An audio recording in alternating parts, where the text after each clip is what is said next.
biológicos, lo que vamos a analizar es cómo los sistemas biológicos obtienen su energía y cómo esa energía se traspasa al medio. Recuerden que toda o la ciencia encargada de la evaluación de esa química o de esa energía es la termodinámica. La termodinámica es la que nos va a poner las diferentes leyes que nos van a permitir el estudio del flujo de esa energía. Por definición, todos los sistemas deben ser ¿cómo? Isotérmicos. Debe haber un equilibrio entre la energía que produce y la energía que están gastando. Si hay un desequilibrio, puede llevar a una alteración en ese sistema.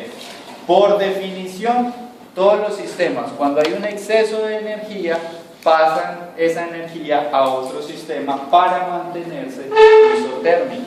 Si hay un aumento súbito de la energía, ese sistema tiene que variar y puede llevar a que ese sistema colapse. Existen dos procesos, entonces, en el cambio de energía. Un proceso que llamamos exergónico, en el cual la energía que entra o la energía que se produce es menor que la energía que gasta o la energía que sale. Ese proceso se conoce como exergónico. Y el contrario, cuando la energía que se produce o la energía que entra es mayor que la energía que sale o la energía que se gasta, lo conocemos como endergónico. Procesos orientados a disipar energía, al gasto de energía, y procesos orientados a la conservación de energía. ¿Qué nos quiere decir eso? Todas las reacciones exergónicas del cuerpo van a conformar lo que llamamos como catabolismo, que es la forma por la cual en una reacción o en un sistema se produce energía, se gasta una energía como tal. Mientras que todos los procesos endergónicos están más orientados a la conservación y es lo que conocemos como anabolismo.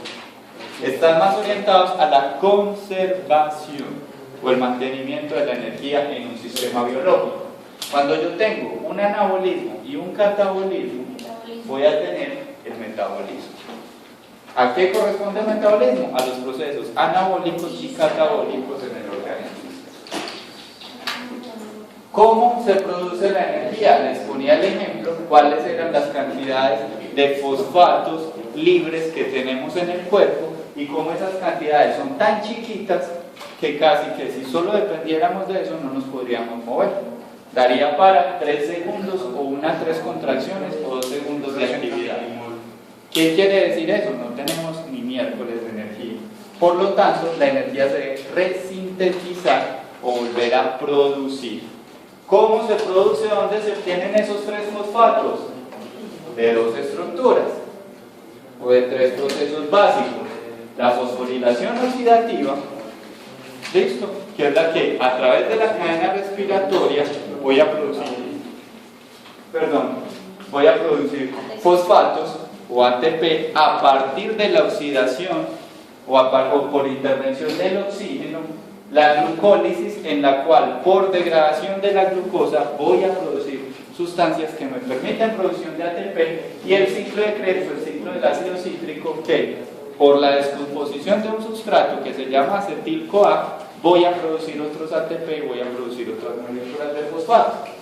¿Cómo son esos procesos? Acuérdense cómo en la cadena respiratoria intervienen el NADH, el FADH, que donan SH, donan esos hidrogeniones para que estas proteínas, a partir del agua y a partir del oxígeno, produzcan ATP.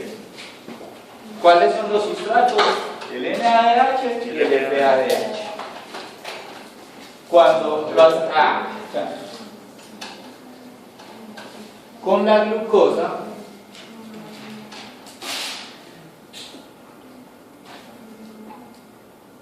lo que vamos a hacer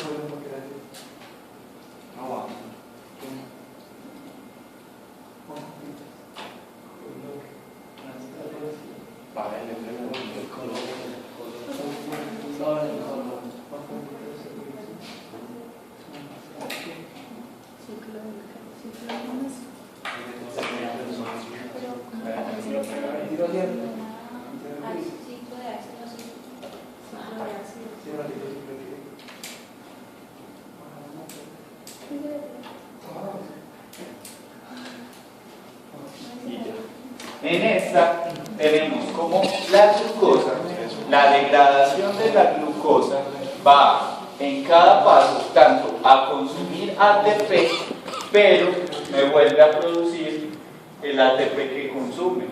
¿Cómo producen entonces los fosfatos? A partir de esta degradación me va a servir como fuente de NADH. Y este NADH se va a ir a la cadena respiratoria y va a aumentar la producción de fosfatos.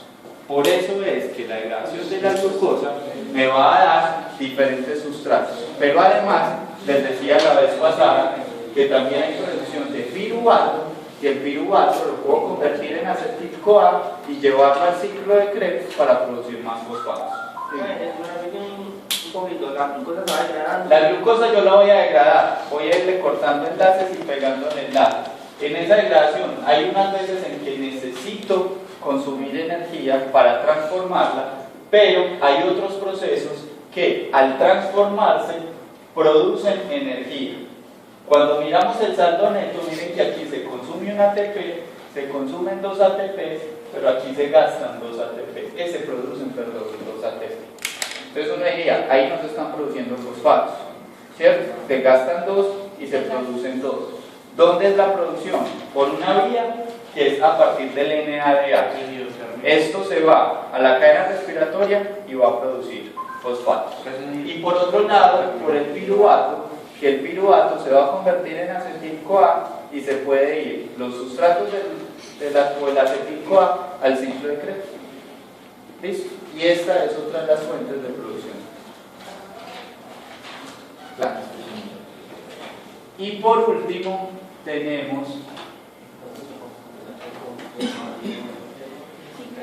el ciclo de Krebs.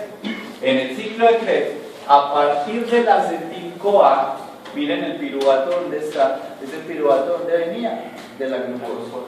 A partir del acetil-CoA, yo voy a entrar esto a un ciclo que me va a producir grandes cantidades de NADH. Este NADH se va a ir a la cadena respiratoria y me va a producir los fosfatos. Este proceso está ocurriendo constantemente al interior de las células para reponer todas las fuentes de fosfato, para que cada 3 segundos o cada 2 segundos que yo haga una actividad física que se gaste el fosfato, la célula me la reponga, y yo pueda tener un abastecimiento continuo de energía. Si alguno de estos procesos falla, la célula se queda sin energía y no podemos seguir funcionando.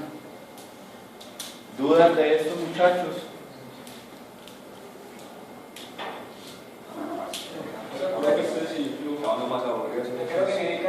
¿Qué necesita el ciclo? ¿Qué es lo que significa qué? NADH simplemente es un sustrato. No, el piruvato se transforma en acetil-CoA.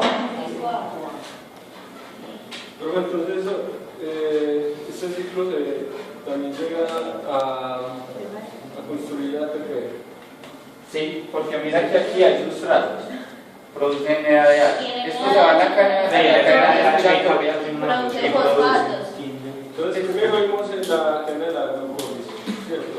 Primero vimos la cadena respiratoria, luego vimos la glucólisis y esta es la tercera fase. Además, mire que aquí se está sintetizando GDP y GTP. Y el GTP puede ser precursor de FADH no produce también en el ciclo de Krebs. ¿Cuál? El FADH. El FADH puede producir también. el piruvato se genera en la glucólisis. Se genera en la glucólisis. ¿Qué es la glucólisis? Cuando se degrada la glucosa para producir energía. Y se convierte en acetil-CoA. Cuando va a entrar el ciclo de Krebs.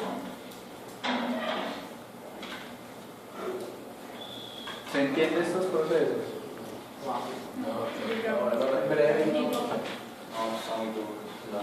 Que está duro, que es lo que requiere. Hay que venir a clase, compañero, o leerlas. Entonces, muchachos, Sino que todo el fin de cada ciclo es Producir producir ATP. Todos estos procesos, el fin es producir No me ATP. quiere aprovechar, solo el HLN de la acción. Ok, por todo. De aquí realmente la célula aprovecha todo. Acuérdense que aquí, por ejemplo, está tomando agua y están saliendo moléculas de agua para oxidar estas sustancias. No me detengo a explicar cada paso porque no quiero que ustedes entren a explicar cada detalle. Lo que necesito que entiendan es que hay tres procesos por los cuales la célula va a producir el ATP, ¿cierto? ATP que nos estamos gastando en energía. ¿Cómo lo produce? Estos tres procesos. Igual sucede en el proceso aeróbico y anaeróbico. ¿Cómo? Igual sucede en los tres procesos en el aeróbico y en el anaeróbico. La cadena respiratoria es de cuál proceso? Aeróbico. Del aeróbico, y las otras dos son del anaeróbico. ¿Listo? ¿Por qué? Acuérdense que en la cadena respiratoria, ¿qué necesitamos? Oxígeno. ¿Listo? Mientras que en estos, casi que son agua o los sustratos que tiene la célula. ¿Qué más dudas tienen de eso, muchachos? Esto acá con el ciclo de Krebs. Entonces, a partir del acetil-CoA va a generar NADH. A partir del acetil-CoA, para producción de fosfatos, si nos fuéramos a meter a toda la parte metabólica, cada una de estas cositas me interesa. Listo. Pero para producción de fosfatos, básicamente es que hay producción de GTP y que hay producción de NADH. El GTP es como una especie de ATP, solo que en vez de tener adenosina, tiene guanina. Guanina. Sí. Pero igual produce energía. Pero igual sirve para producir energía, porque es simplemente que esas moléculas de fosfato, en vez de estar pegadas aquí en una adenina, están pegadas en la guanina. Pero esas moléculas igual pueden producir. Miren que acá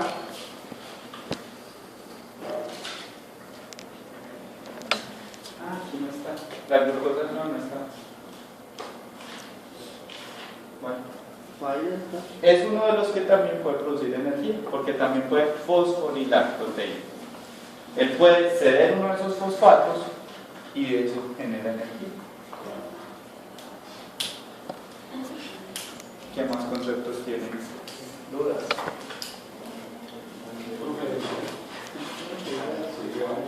Ahora sí entendemos los de endergónico y exergónico. Pues claro, después del parcial, sí. Sí. ¿Cómo? Eso con sangre entra. Listo. Profe, debería repetir. Entendemos lo de anabolismo y lo de catabolismo. ¿Sí se entiende lo de anabolismo y catabolismo? El anabolismo, lo que hace las sustancias anabólicas es que hacer que esa Que se absorbe la Trata de energía. conservar energía. ¿Cómo conserva energía los anabólicos? Generalmente en forma de músculo, forma de grasa. ¿Listo? O acelerando la producción de glucógeno.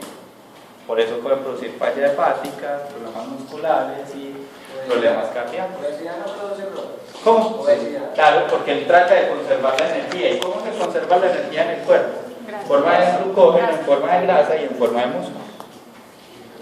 Que ojalá todas se conservaran en forma de ¿Catabolismo? No. ¿El catabolismo qué hace? ¿Cómo? El catabolismo lo que hace es al revés, quemar esa energía. Trata de quemar la energía. Por eso las soluciones catabólicas producen es lo contrario: disminución de la masa muscular, disminución del tejido graso, disminución del glucógeno. Esto puede llevar a fallas hepáticas, ratomiolisis y problemas estructurales como hormonales y demás. El metabolismo es un equilibrio. Acuérdese que el sistema es isotérmico. Por lo tanto, hay una regulación, que es lo que vamos a ver, de los procesos anabólicos y catabólicos, que lo mantienen en equilibrio. Cuando usted rompe ese equilibrio, el cuerpo trata de compensar. Si lo logra, bien. Si no, Pues en el catabolismo Pues que si oxidativa tiene algo con con está consumiendo. sí, o sea, generación, o sea, es consumo de energía en el catabolismo. ¿Sí me entendieron? Profe, yo le hago una pregunta que no sé si es boa, pero cuando uno dice fosforilación oxidativa, el oxidativa es que tiene agua, pues tiene algo con agua. La fosforilación es que yo le estoy poniendo un fosfato y la oxidativa es que le estoy poniendo el fosfato porque estoy interviniendo con oxígeno.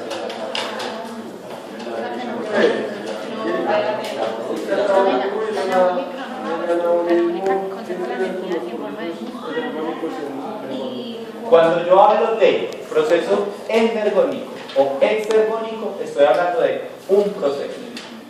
Agua o CO2 masa que se convierte en agua. ¿Listo? Estoy hablando de un proceso químico. Cuando estoy hablando de anabolismo y catabolismo, estoy hablando de una combinación de procesos. ¿Listo?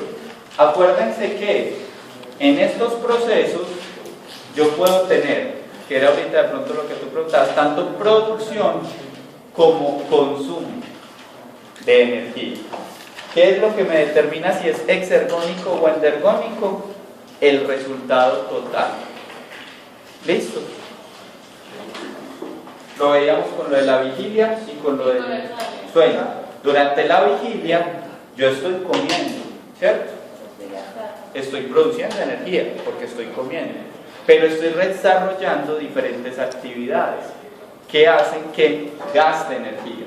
Entonces, ¿por qué es un proceso exergónico? Porque lo que gasto es mayor que lo que genero o lo que consumo. El proceso exergónico delta G es negativo, o sea, la energía libre es menor. La energía libre es menor. Porque para que está controlando todo. Porque todo se está gastando. Entonces, listo exergónico, listo endergónico, listo anabolismo, El listo. endergónico es guardar y el endergónico es gastar. Y haciendo eso. Acuérdense, lo pueden asumir como gastar y guardar, pero recuerden lo que les acabo de decir. En ambos hay producción y gasto de energía. Pero en uno hay más gasto y en el otro hay más producción. ¿Sí? ¿Cuál es el que hay más gasto? Exergónico. O sea que los que vienen siendo los que están no vienen siendo como el La mezcla de los procesos catabólicos y anabólicos es el metabólico. Claro, las fuentes, claro, ¿de dónde viene la versión? Claro, ¿de dónde viene el fosfato? ¿De dónde viene la energía? ¿Listo? Que se gasta y las fuentes para reponerlo. Miren que no son conceptos tan complicados desde que uno lo empieza a asociar, que hay que repasar. ¿Listo? Lo que vamos a ver hoy, muchachos, y la importancia de que supieran esto de memoria, les voy a mostrar la diapositiva final para que entren en pánico esa tan chiquita. La pared de limpieza. Ah, la primera página. Era la pared de limpieza. Yo tengo pelo de Eso era lo que a mí me gustaba. No, ya ni lo quiero ver. Cada vez que pongo esta diapositiva, Qué malos recuerdos. ¿qué es esto, muchachos? Quítala. Estos son todos los procesos que ocurren en la célula para almacenar y producir la energía. Este es el taller que ustedes tienen que entregar de bioquímica. Listo. Lo que vamos a hacer es entender esta carajada. Saber qué es lo de acá, lo que a ustedes les va a servir y lo que les va a servir. Porque a ustedes, a diferencia de mí, no les toca aprenderse esto. Pero esto es ladrilludo, se los dije en la clase pasada, es ladrilludo, es pesado, entra duro, entonces hay que repasar. Esto no es que vine a clase y ya salí y no lo volví a ver. Y por eso, cada clase tenemos quiz, hasta que esto esté claro. Entonces, por favor, repasen. Mire que el quiz de hoy eran 3 diapositivas, que si solo hubieran mirado las diapositivas, lo hubieran resuelto. De ahora en adelante, no son diapositivas. Recuerden algo, dentro de 8 días no tenemos clase, pero dentro de 15 es el parcial. ¿Qué?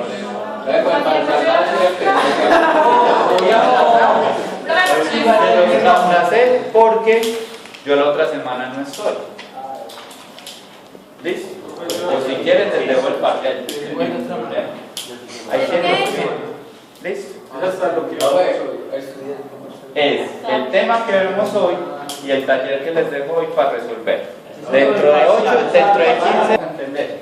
Ya vimos cómo se producía la energía, ya vimos cómo esta energía se disipa, cuáles son esos procesos. Lo que vamos a entender hoy es que hay unas estructuras que regulan la producción y el consumo de esta energía. Yo les decía en la clase pasada, veíamos como si todo este sistema fuera de yo empiezo a hacer ejercicio, la célula empieza a gastar la energía y misteriosamente cuando la energía baja empieza a quemarse la glucosa, empieza a producirse la glucosa anaeróbica, empieza a darse la cadena respiratoria, ¿cierto? Como por acto de magia. Lo que vamos a ver hoy es cómo se da cuenta la célula que la energía bajó, cómo se da cuenta la célula que tiene que quemar la glucosa, cómo se da cuenta la célula o cuáles son esos estímulos que producen los cambios de energía. Fide.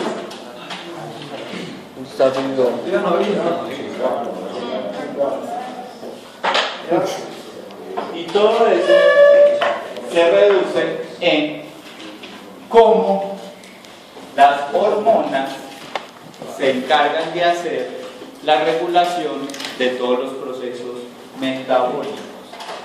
Miren que cuando yo hablo de regulación metabólica, estoy hablando de que las hormonas regulan tanto los procesos catabólicos como los procesos anabólicos. Es decir, que las hormonas van a ayudar a controlar tanto el gasto de energía como la conservación de la energía. ¿Sí? ¿Qué es una hormona?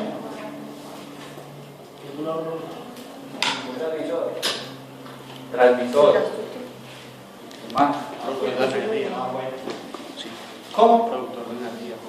Productor de energía. ¿Qué es una hormona? Fuente energética. No. Ni produce. ¿Qué es una hormona? Puente. ¿Qué? Un puente. Puente. Es la que Más. nos trae a regular los procesos del cuerpo. Regular los procesos del cuerpo. Puede ser. ¿Qué más? ¿Qué es una hormona? ¿Cómo? Es que hay una palabra clave para una hormona. Es como un suplemento. Suplemento no. Transmisor, por ahí va. Una hormona es un mensajero. Es una sustancia química que produce el cuerpo y que sirve como mensajero. ¿Para qué? Para llevar un mensaje. Si nos vamos a las definiciones, las hormonas vienen de la palabra hormen, que significaba excitar. No son otra cosa que mensajeros químicos que son sintetizados por el cuerpo en respuesta a señales internas o externas. ¿Qué quiere decir esto, muchachos? Que las células que producen las hormonas van a responder a estímulos tanto del cuerpo como estímulos externos. Un ejemplo, cómo el cerebro le avisa al resto del cuerpo que usted está dormido y viene un perro o un tigre a comerse. ¿Quién capta? Por los sentidos. Los sentidos captan la información, los ojos lo vieron. ¿Esa información a dónde llega? Al cerebro. Ese cerebro, ¿cómo le... En realidad esa es la gris. Ese cerebro, ¿cómo le va a decir a la punta del dedo gordo, contráigase que vamos a ir corriendo? las hormonas No. no ve por medio de las vías. La vía aferente. ¿Cómo? La vía eferente. Por una vía diferente, un estímulo nervioso. Pero usted se imagina, yo cerebro, le tengo que avisar a qué parte del cuerpo. ¿Cómo? ¿A qué parte del cuerpo le tengo que avisar? Viene un tigre, usted lo vio con los ojos. ¿A qué parte del cuerpo le tengo que A los avisar? que las extremidades. ¿A quiénes? Para correr. ¿Te A todo el cuerpo. Todo el cuerpo. Y mientras el cerebro empieza el área motora de mandar la señal eléctrica por los pies, a las manos, por el simpático, por el parasimpático, hace horas llegó el tigre. Tiene que haber un mensaje que él pueda enviar y que ese mensaje logre llegar a todo el cuerpo. ¿Cómo lo hace? A través de una hormona. La adrenalina. En ese caso, la adrenalina. ¿Qué es la adrenalina? Es como que el cerebro tocara la trompeta, tocara las alarmas. Pilas. ¿Eso a dónde va a llegar? A todo el cuerpo. Es un mensajero que le está diciendo a todas las células del cuerpo: estamos en un proceso de alerta. Pilas corazón a contraerse, pilas pulmones a captar todo el aire posible, pilas músculos que tenemos que salir corriendo. ¿Cómo lo hace? A través de un hormona. En este caso, la adrenalina. Eso es un estímulo externo. Listo, es un tigre que yo vi y llegó la información al cerebro. Pero además hay estímulos internos que le mandan mensajes al cerebro. Hace 8 días veíamos uno. ¿Qué pasa cuando usted se come la super bandeja paisa? Esto completa. Le da sueño. ¿Por qué le da sueño? Pero no gasto energía. Gasta energía. El cuerpo solamente toma lo que necesita y lo otro lo deposita en otro sistema. No, porque ya con el mineral de la sangre ya no está, es que tú le dices. Vea, el estómago empieza a distenderse. Se llama, ¿cómo es? ¿Cuál? Eso libera una hormona que eso lo relaja. El cuerpo, el estómago empieza a distenderse. Esa distensión genera la liberación de una hormona que ya nos va a decir el compañero, que manda el mensaje al cerebro y le dice: el estómago lo tengo lleno. ¿Cuál es el primer proceso? Saciedad. Lo primero que usted siente es: ya estoy lleno, ya no me cabe ese pedacito de chorizo, ya no me cabe, se llenó. ¿Por qué produce sueño? Porque el estómago le está diciendo al cuerpo: yo necesito digerir toda esta comida, y para digerir toda esta comida va a necesitar energía. Esa es la razón por qué mucha gente come mucho y no engorda, o porque algunos comen un poquito y se pegan una engordada en la berraca. ¿Por qué? Porque lo que gastan para digerir la comida es mayor que lo que la energía de la comida le está generando. Es decir, que es un proceso exergónico. ¿Listo? Entonces, ¿qué está pasando, muchachos? El cerebro lo que dice es: usted necesita energía, pues si ahí hay un trancado de comida, yo le tengo que dar energía. Entonces empieza a disminuir, y esa es la famosa marea alcalina, donde empieza a disminuir la actividad de todo el cuerpo post de digerir la comida. Por eso después del almuerzo entra el sueño profundo, porque el cuerpo lo único que quiere es digerir esa comida. ¿Cuándo es más fácil matar una culebra? Cuando acabó de comer. No, cuando está dormida se lo puede despertar y atacan de una. Si acabó de comer, lela, es lenta. El problema es que usted está detrás de la culebra de cuando comió. ¿Queda claro esto, muchachos? Entonces, las hormonas se pueden liberar o por estímulos externos o por estímulos internos. ¿Y qué van a llevar? Van a llevar un mensaje al cuerpo. Acuérdense que, eso es lo que sigue. ¿Cuáles son el sistema que se encarga de la liberación hormonal? Es el famoso sistema endocrino. El sistema endocrino es el que se encarga de la producción de las hormonas y cómo están repartidas las hormonas por todo el cuerpo. cómo estas hormonas llegan al resto del cuerpo y pueden ejercer una acción. El sistema endocrino tiene 3 funciones básicas. Primera función básica, mantenimiento de la homeostasis. Las hormonas son las que se encargan de regular ese proceso isotérmico de los sistemas biológicos. Ellas son las que constantemente están evaluando qué se está produciendo y qué se está gastando para mantenerlo equilibrado. Generalmente, o uno de los ejemplos es por ejemplo, la glicemia. ¿Se acuerdan que hablábamos de los diabéticos? ¿Qué está pasando? En la sangre yo tengo que tener unas concentraciones de glicemia estándar.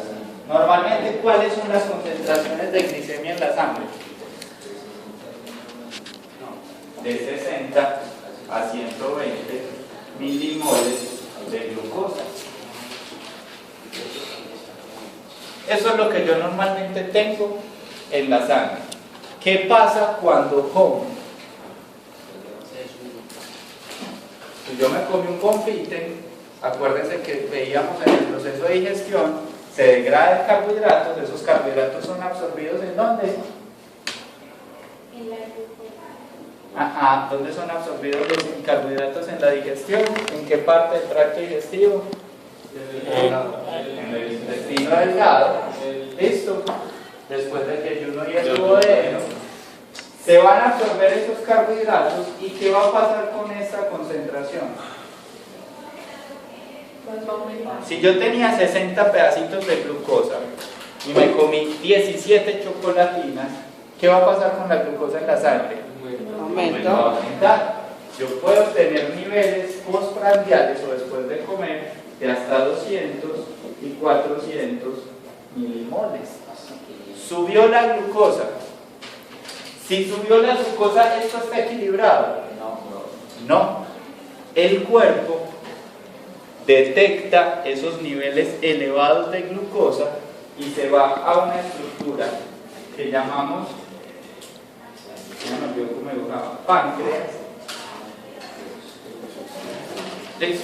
Y el páncreas libera una hormona que se llama insulina. Insulina. La insulina lo que hace es coger el exceso de glucosa y lo mete a la célula. A la célula. Lo mete a la célula. Es decir, si yo de aquí tenía 200 y 400, digamos que tenía 300, saco 180 para las células. ¿Cuánto me queda? 120. Vuelve a quedar en un nivel estable. Eso es lo que llamamos mantenimiento de una homeostasis. Usted no se preocupe. Ahora no le interesa qué hace la célula con eso. ¿Listo? En el taller se va a preocupar de qué hace la célula con la glucosa. ¿Qué creen que va a hacer la célula con la glucosa? ¿Qué creen que la va a hacer? La va a transformar para producir ¿qué? Energía. Mire que tiene la respuesta. Ya cuando la vaya a guardar, ya después nos metemos con eso. Listo. Pero por ahora saben eso. Listo. ¿Se entiende cómo una hormona regula la homeostasis? Listo. Miren que cuando detecta que hay un cambio en esa estabilidad normal, tiene que actuar para cambiarlo. ¿Cómo actúa? Metiendo la glucosa a la célula, es decir, sacándola del torrente sanguíneo. Eso es lo que llamamos homeostasis, mantener un proceso equilibrado. El torrente siempre es el 120. Normalmente debe ser entre 60 y 120. Los pacientes diabéticos pueden tener dos problemas. Uno, que el azúcar esté alta, ¿cierto? Por eso llaman diabéticos. Cuando el azúcar esté alta, primer problema, que el páncreas no pueda producir insulina. ¿Quién le produce la insulina? Una bolita negrita que se ponen aquí. Esos son los insulinos dependientes. Hay otros que el problema no es que no produzcan insulina, producen demasiado. La insulina que producen no logra meter la glucosa a las células. No es por insuficiente, es porque las células no responden a la insulina, que son los famosos resistentes a la insulina. Esos, por más insulina que se pongan, la insulina no mete la glucosa a las células. Pero los hipoglicémicos son entonces ¿qué? Los hipoglicémicos, por ejemplo, ¿qué es lo que pasa? Por ejemplo, ustedes no han visto que al hipoglicémico nunca le dejan que le den dulces. ¿Por qué a un hipoglicémico no se le puede dar dulces? Si tiene la glucosa bajita, pues dele un dulce y ya, pues no se le sube. ¿Por qué no? Porque ellos este mecanismo lo tienen bueno. ¿Qué es lo que pasa? Tienen unas concentraciones, por decir, de 40. Se come un dulce, se le sube. ¿Se le sube a cuánto? Pongámosle a 180. Se le sube a 180. Listo. ¿Qué hace el páncreas? ¿Esto es normal o es anormal? Normal. ¿Qué hace el páncreas? Produce insulina. Listo. Y la insulina le quita en promedio 180. ¿Cuánto le quedó? Conclusión. El problema con los hipoglicémicos es que la insulina mete demasiada glucosa. Por eso a ellos, usted les quiere dar un dulce, dele carbohidratos lentos. Dele un pan, espera que le haga efecto, dele un juguito, listo. Porque si usted le mete mucha glucosa, la insulina le saca mucho.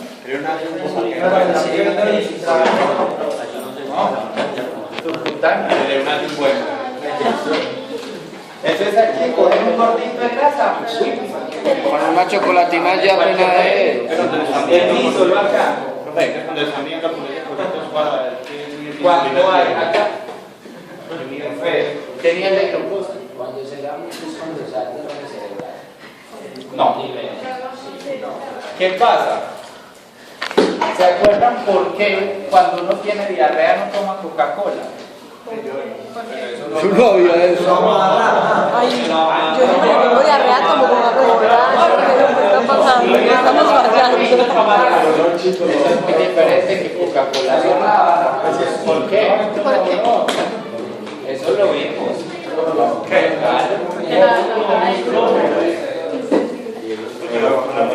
¿Qué hace las proteínas o qué hace la glucosa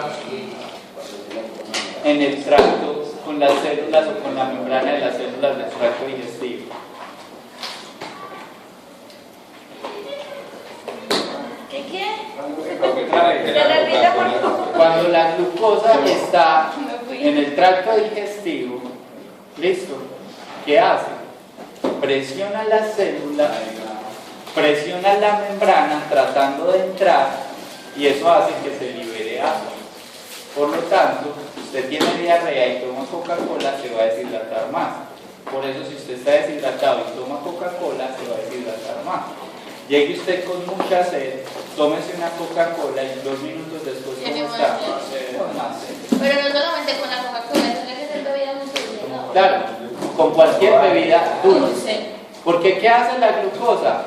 Está ahí presionando las células y eso sale. ¿Cuál es la cantidad de glucosa que tiene una Coca-Cola? Esa salida de líquido que se está produciendo a nivel gastrointestinal también se produce en los vasos sanguíneos. Y al producirse en los vasos sanguíneos, lleva a que se formen úlceras, que se formen retinopatía, y es que los vasitos sanguíneos del ojo se rompen, se dañan, se rompen, y por eso presentan problemas visuales, problemas renales y problemas cardíacos. ¿Por qué? Porque tiene mucha glucosa acá dañando el cerebro. ¿Quién regula eso? A nivel hormonal, la insulina. ¿Listo? Cuando se rompe la homeostasis de un proceso, el sistema tiende a fallar. ¿Listo? Tranquilos que antes del examen lo inauguro con Pero entonces la insulina regula. Regula la homeostasis. ¿Listo? ¿Cómo? Aumentando la entrada o regulando. Un ejemplo es este. Otro ejemplo, ¿cómo regula el cuerpo la homeostasis? Con las hormonas, el efecto que tienen sobre los huesos. Ustedes saben que los huesos constantemente se están degradando y produciendo. ¿Quién se encarga de decir, degraden el hueso o produzcan hormonas? Listo. Si falla alguna de las hormonas, como les ocurre a las mujeres, por ejemplo, cuando falla alguna de esas hormonas, se consume más hueso del que se produce. Bien, osteoporosis. ¿Qué es lo que estoy diciendo? Entonces, ¿por qué los chitos con la Coca-Cola se mueren y la Coca-Cola se la no? Porque los chitos tienen sal y la sal favorece la entrada de agua a la célula. De hecho, el suero, por lo menos a todos los niños que yo atiendo, el suero que les doy es una manzana light diluida en un poquito de agua con chicos. Siendo los chicos más, ¿cierto? Sí, pero es maíz y es sal. Y usted ve al niño, usted le pone la botella de Pedialyte, o le pone el juguito, el vasito de gaseosa con los chitos, se lo toma y dele otro, y pide más, dele otro. Al Pedialyte no. Con eso. ¿Y cuánto cuesta unos chitos versus el Pedialyte? 500 pesos. Compraré. ¿Sí es para qué sirve? Un guayabo. Chitos con manzanita diluida.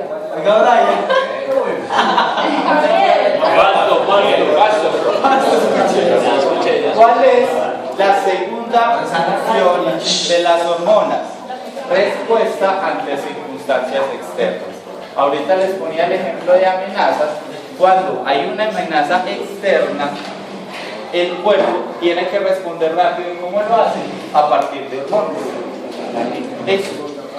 Las hormonas son las únicas sustancias capaces de inducir en el cuerpo cambios funcionales. O sea que las hormonas son las que causan como tienen un tipo. No. Son las únicas capaces de producir cambios funcionales. ¿Qué quiere decir eso? Que las hormonas son las únicas capaces de modificar las células. Son sustancias que le puede decir a la célula, usted que estaba haciendo eso, déjelo de hacer. Y de esa forma permite reaccionar frente a situaciones externas. Por eso, cuando uno está en un ambiente muy frío, que es una amenaza para el cuerpo, lo que hace es liberación de hormonas que va a favorecer el aumento de grasa.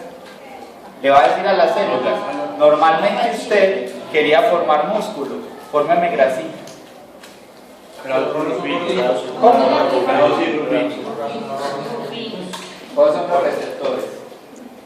Estos son los que llevan la información. ¿Listo? Pero las hormonas es la que va a producir ese efecto. ¿Listo?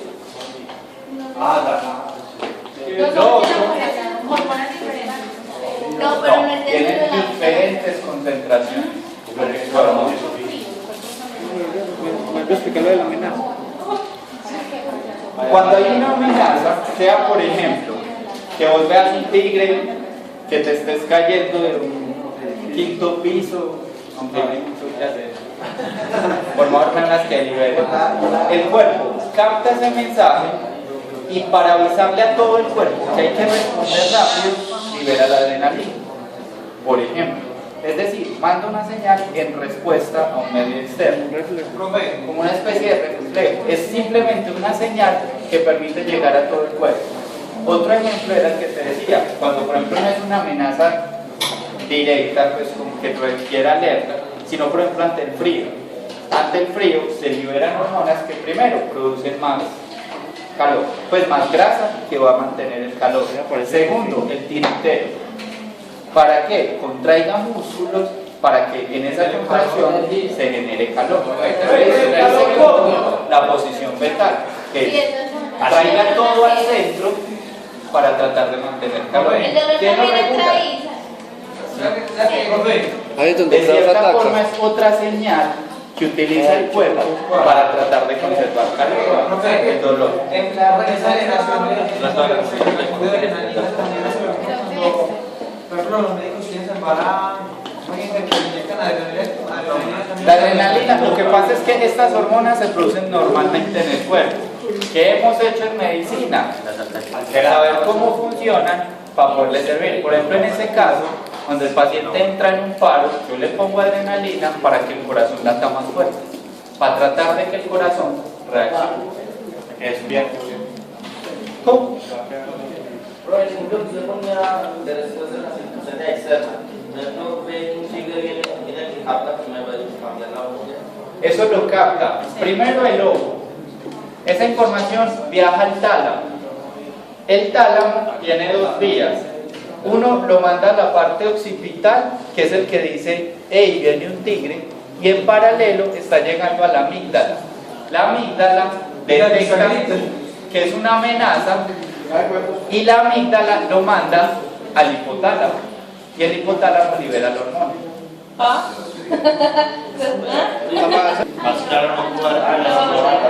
Solo se libera de esa manera, pero también se puede liberar de otra manera.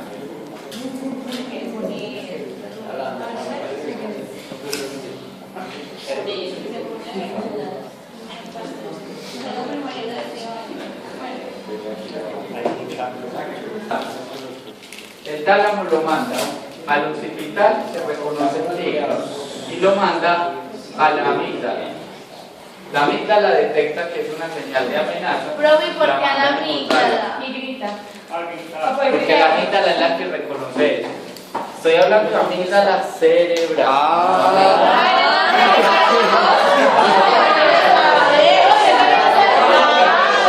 Si uno no pregunta, queda con la duda. Yo también creo. Otra de las funciones de las hormonas es ejecutar programas fisiológicos. ¿Qué es ejecutar programas fisiológicos? Es hacer que el cuerpo haga lo que tiene que hacer. Un ejemplo, ¿cuál es? El sueño y la vigilia. ¿Qué le pasa a uno cuando se monta en un avión y se va para el otro lado del charco? Usted sale de aquí a las 3 de la tarde, se va para el otro lado del charco y llega a las 2 de la tarde. No, duerme porque Usted estuvo casi 12, 13 horas de viaje y llega ya y otra vez de día. Ese es un famoso fenómeno que se llama el jet lag. ¿Qué quiere decir eso? Que usted el cerebro del escuadrón no es real. Yo tengo que dormir. ¿Cómo lo cuadra? Con una hormona que se llama melatonina. Usted toma la pastillita, le toma esa hormona y esa hormona lo que le dice al cuerpo es, obviamente lo toma de noche, ¿no? Lo que le dice al cuerpo es, ya está de noche, duerme. Profe, ¿cómo se llama?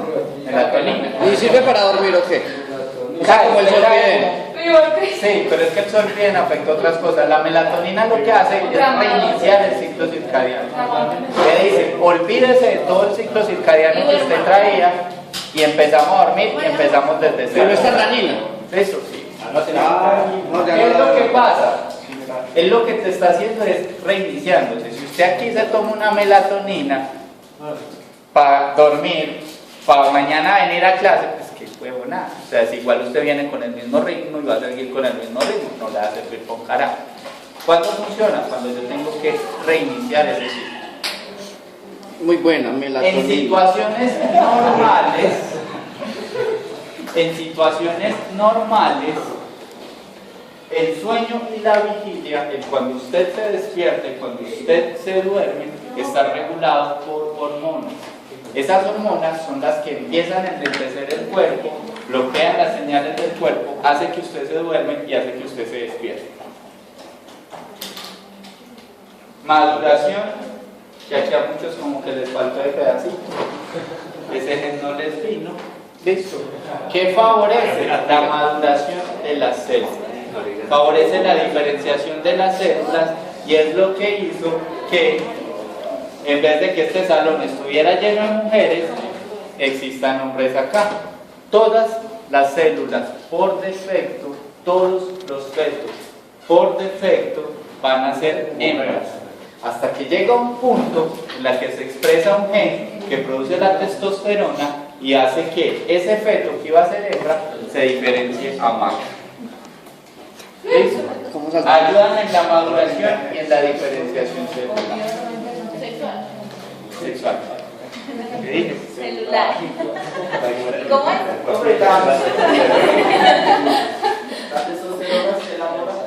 La testosterona es la hormona que va a producir todos los genitales masculinos. Por eso, si hay una mujer que tiene una alta producción de testosterona durante el embarazo, tiene bozo, ¿cierto? Además, si está en embarazo, eso puede pasar al feto y producir malformaciones si va a ser una niña. No le nace. Porque está produciendo, es un efecto que empieza a aumento del clítoris. Entonces, nace hermafrodita, profe. Pueden hacer hermafrodita. A ver, Yo soy hermafrodita.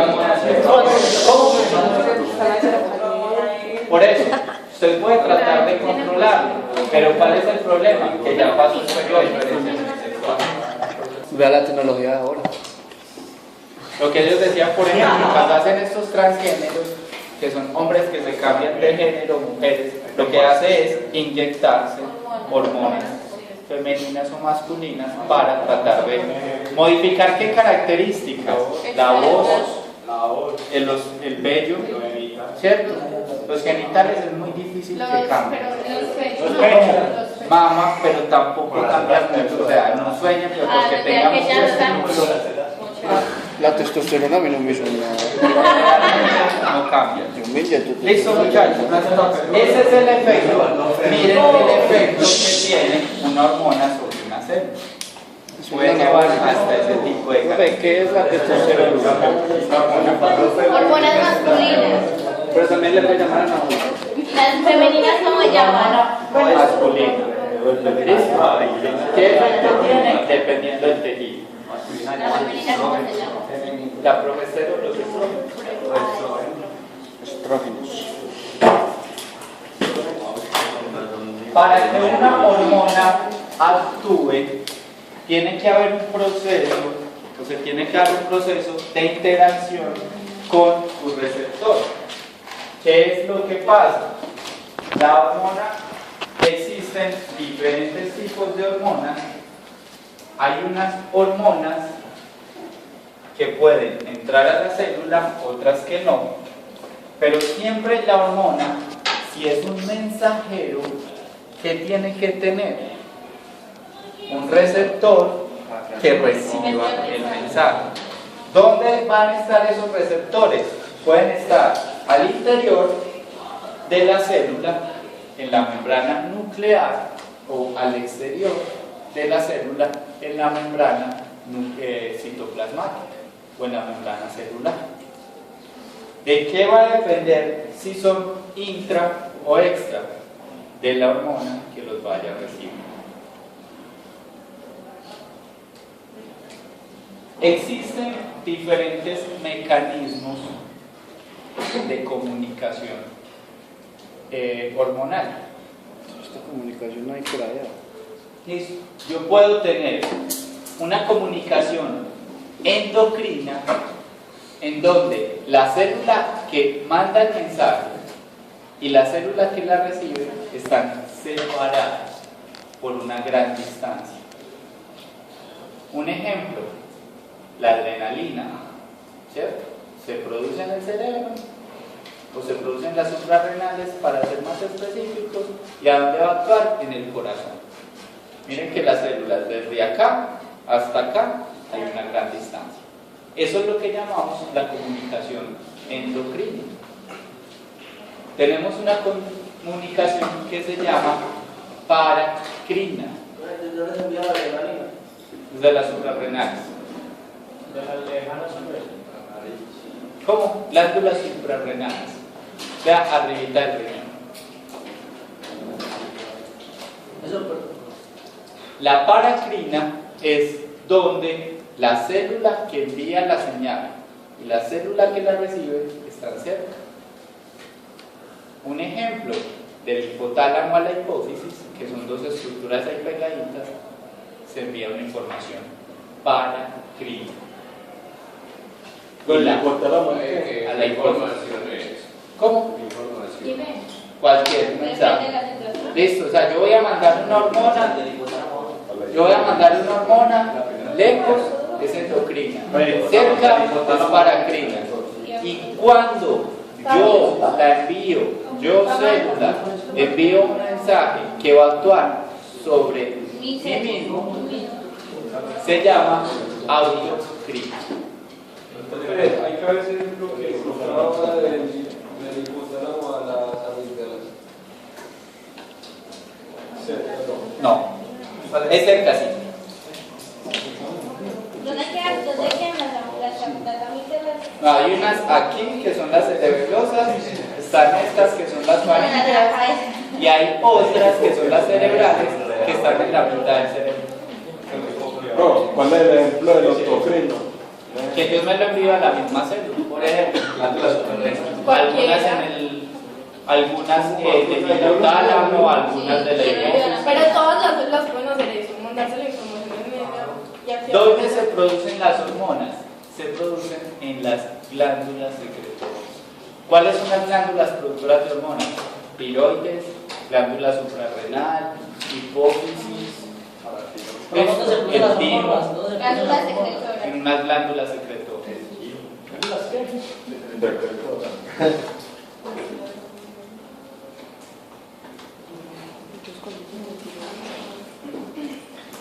Claro, ¿cómo son los mecanismos de comunicación?